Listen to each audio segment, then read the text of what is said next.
Juan Kapitulo 6, versikulo 35. Si Jesus miingon kanila, "Ako mao ang pan nga naghatag sa kinabuhi. Ang muari kanako dili nagayod gutomon, ug ang mutuo kanako dili nagayod uhawon." Ang mga puno Pan sa kinabuhi. maglikon unta sa mong pagtuo ug gagaka kami sa pagtuman sa imong mahal nga kasuguan.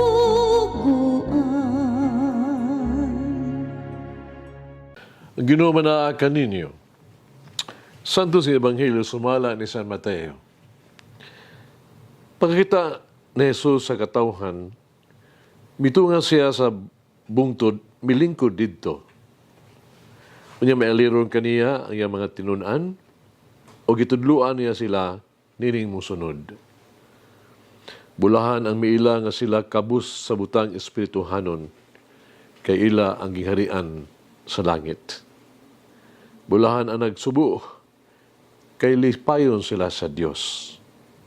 Bulahan ang mapausanon, kay makadawat sila sa gisaad niya. Bulahan ang nagtinguha sa pagtumas kaubuton sa Dios, kay tagbawon niya sila. Bulahan ang maluluyon, kay kaluyan sila sa Dios. Bulahan ang putli o kasing-kasing, kay makita sila sa Dios. Bulahan ang naningkamot nga managdait ang katawhan, kay isipon sila sa Dios nga iyang mga anak. Bulahan ang gilutos tungod sa ilahang pagsunod sa kabubuton sa Dios, kay ila ang giharian sa langit. Bulahan kamo kung bugal-bagalan, daog-daogon sa mga tao, butang-butangan sa tanang matang sa kadautan tungod kanako. Paglipay, pagmaya kamo, kay dako ang ganti gitagana kanyo dito sa langit.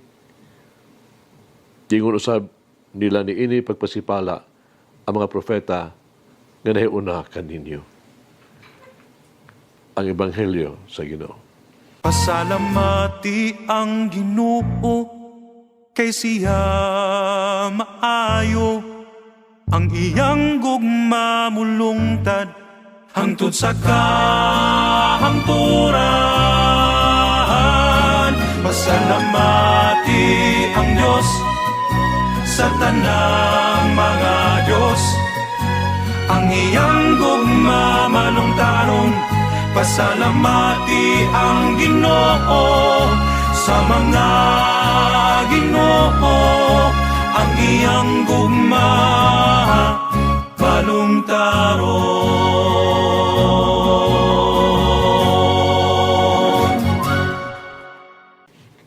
Sharing in God's traits. Ang Ebanghelyo, nagkumpara ni Jesus o ni Moises.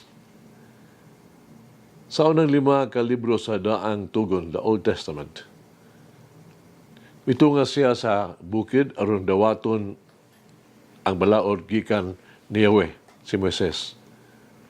Si Jesus mitunga sa bukid aron ihatod ang iyang Magna Carta o ang fundasyon sa iyang mga pagtulunan. Gisugdan niya ang iyang publikong ministeryo, dili pinaagig sa mga hulga o sa mga sugo, kundi pinaagi og mga panalangin. Si Jesus naghatag sa iyang siyam ka mga kabulahanan. Kini usa ka deklarasyon sa karon ug sa maabot nga makahimtang sa kinabuhi. Kini siyam ka kabulahanan nagsugod sa matin-aw nga pulong nga bulahan. Nagpasabot sa pag-ambit sa mga kinaiya sa Dios. Ang bulahan nagpasabot og kalipay. Apan saon sa paghiha magwalipayon ang usa ka tawo kung siya nagbangutan, giuhaw, gigutom o kabus. Ang kalipay dinhi nagapasabot sa pagbuhat o pagtinguha sa kabubuton sa Dios. Ang kalipay mao ang pagkinabuhi sumala sa gitinguha sa Dios gikan kanato. Kung buhaton nato ang magpahimuot sa Dios, adunay kalipay sa tuang kasing-kasing. Gibati nato nga kita bulahan. Kitungod kay nagkinabuhi kita sumala sa gusto sa Dios. Kung kita magbuhat unsay maayo ug husto ug matarong, malipayon ta. Nanuman, kinitungod kay nakaambit kita sa kaayo sa Dios. Tu kita mulahutay sa mga kalisdanan ug mahimo o mga sakripisyo alang sa Dios. Kita gyud mabulahan. Sa usang pagiha, tungod kay gibati nato nga mas suod ug mahal kita niya. Atong ginumala ang ato ang kinabuhi, sumala siyang kinabuhi. Atong gipahiyon nato ang ato ang kaugalingon sa iyang kabubuton ug siya pamamagi. Gibati nato ang usa ka kita usa united uban kaniya ug kana mao'y dakong panalangin. Dili sa gilanon sa mga naghigalang. Padre sila nagtrabaho sa usa ka kompanya. Namatigdan sa higala nga matag higayon makadawat sila sa ilahang binuwan nga sweldo. Ang iyang amigo nga si Roberto kasagaran ugahan gyud usa ka bahin sa iyang sweldo. Iyang gikwenta ang mga 10% siyang sweldo, gibahin niya ang 10% sa tulog ka bahin. O gibutang kini sa tulog ka sobre. Nungutan na siya nga ipasabot ni Roberto nga kana mo iyang donasyon para sa simbahan, sa parokya, sa orphanage, o sa mga kabus. Giyan ko niya nga gipanlanginan siya sa Dios o gusto niya nga maghimong tinubdan sa mga panalangin sa uban. Usab, dugang papong niya, daghan kay gihatag sa Dios kanako, bawang ako ang ipaambit ang akong nadawat gikan sa Dios. Mga hagit sa kinabuhi. Sa unsang paagiha kita, mabarog at ubangan sa Dios. Makapahayag ba ang Dios na kita usab bulahan?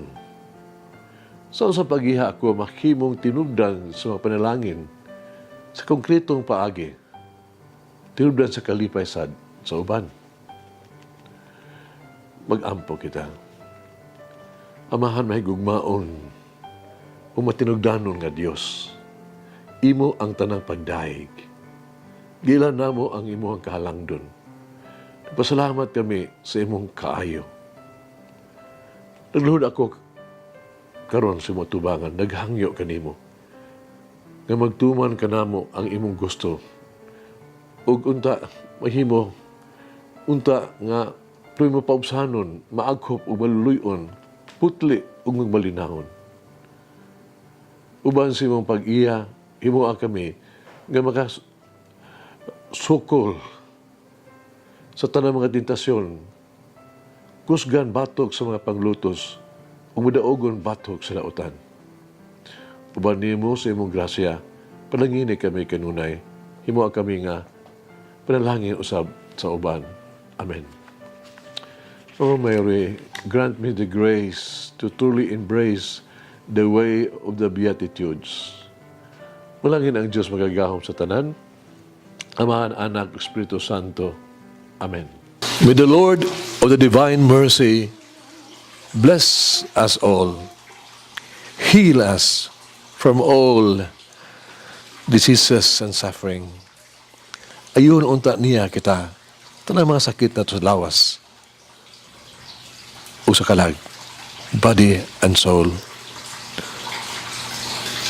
In the name of the Father, the Son, and of the Holy Spirit. Jesus, I trust in you.